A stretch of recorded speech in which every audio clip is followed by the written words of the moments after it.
Hello மக்களே! பாப்பாக்கு வந்த ஃப்ளாஸ்லாம் எடுத்து நான் புது பொண்ணு மாரி மினுக்கிட்டு இருந்தேன். அதுக்கப்புறம் இன்னைக்கு அங்காளி பங்காளி எல்லாத்துக்கும் வணக்கத்த வச்சுட்டு அப்படியே ஊருக்கு கிளம்பலான்னு தான் பிளானு. எனக்கு என்னமோ பிராய்லர் கோழிய மட்டும் தான் நான் ஒயிட் கலர்ல பார்த்துருக்கேன். ஆனா இந்த நாட்டுக்கோழியும் ஒயிட் கலர்ல இருக்குன்னு சொன்னாங்க. அது எனக்கு சம்திங் டிஃப்ரெண்ட்டா இருந்துச்சு. அதுக்கப்புறம் ஃபர்ஸ்ட்டு ஒரு அத்தை வீட்டுக்கு போயிருந்தோம். அவங்க வீட்டுக்கு போனதுமே ஒரு டீய போட்டு குடுத்துட்டு, எங்க தோட்டத்த நீங்க பாருங்கன்னு சொல்லிட்டு ரொம்ப ஈகரா கூப்பிட்டு போய் காமிச்சாங்க. சூப்பரா வெட்டி மெயின்டெயின் பண்ணி வச்சிருந்தாங்க. இதுக்கு முன்னாடி ஒரு நாள் அவங்க தோட்டத்தில காய்ச்ச கத்திரிக்காய் நெறைய வெஜிடபிள்ஸ்லாம் எடுத்துகிட்டு வந்திருந்தாங்க. அதோட டேஸ்ட்டு சூப்பராகவே இருந்துச்சு.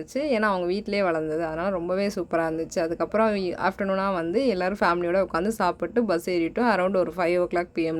என் பக்கத்தில் ஒரு டியூட்டர் மேம் உட்காந்துருந்தாங்க. அவங்க நீங்கள் வேறு ஊரான்னு கேட்டாங்க. ஆமான்னு சொன்னேன். சரி நீங்கள் நல்லதாக ஏதாவது சாப்பிட்டு போங்க. பக்கத்தில் ஆச்சிஸ் மெஸ்ஸுன்னு திண்டுக்கல் பஸ் ஸ்டாப் பேக் சைடே ஒன்று இருக்குது. ட்ரை பண்ணி பாருங்கள் நல்லாயிருக்குன்னு சொன்னாங்க. எப்புட்றா என்ன பார்த்தா மட்டும் கண்டுபிடிக்கிறாங்க அப்படின்ற மாதிரி இருந்துச்சு. அண்ட் நான் மனசுக்குள்ளே அப்போ தான் திங்க் பண்ணி முடிக்கிறேன். ஏதாவது ஒரு நல்ல ஃபுட்டாக சூப்பராக திண்டுக்கல்லில் சாப்பிட்டு போகணும் அப்படின்னு நினச்சி முடிக்கிறேன். அவங்க எனக்கு இதை சொல்கிறாங்க. வாட் அ கனெக்ஷனில் கடவுளோட எனக்கு.